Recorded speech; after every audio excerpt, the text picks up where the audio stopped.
Okay, hari ni kita dah dapat parcel daripada Haiger. Sebenarnya itulah sebutan dia. Okay, so kita buka parcel ni. Cing. Sebenarnya diorang tengah buat promo macam sempena hari raya ni kan. Kalau beli pembelian dia, kalau beli dari dia dapat free sampul duit raya, SDR. So tu yang kita beli tu. Selama ni macam ada nak beli tapi tak terbeli-beli. Tapi disebabkan macam ada SDR ni, push sikit lah kan.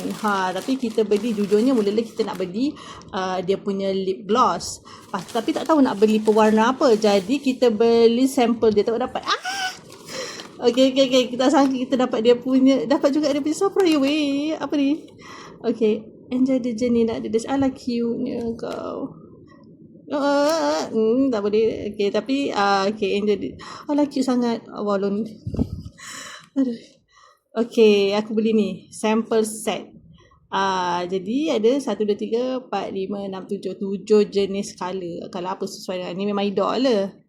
Mungkin lepas tu tak confident colour ni. Mungkin nanti aku try. Mungkin beli antara colour ni lah. Okay, kita tengok. Ada sampel dia ada 2 tau. Sama ada sampel ini sampel lip balm. Satu lagi ialah sampel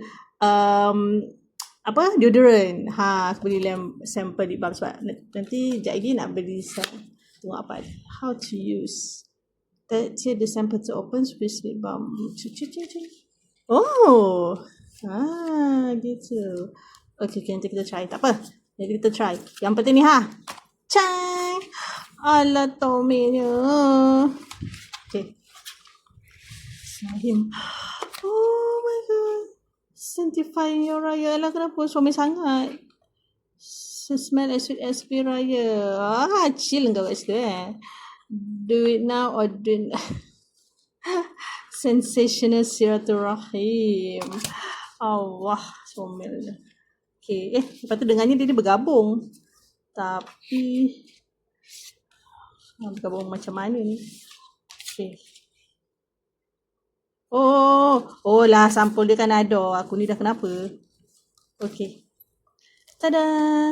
Okay, korang nak aku pula promote korang bolehlah beli. Comel sangat. Tengok ni. Comel kan? Okay, selamat Hari Raya. Bye.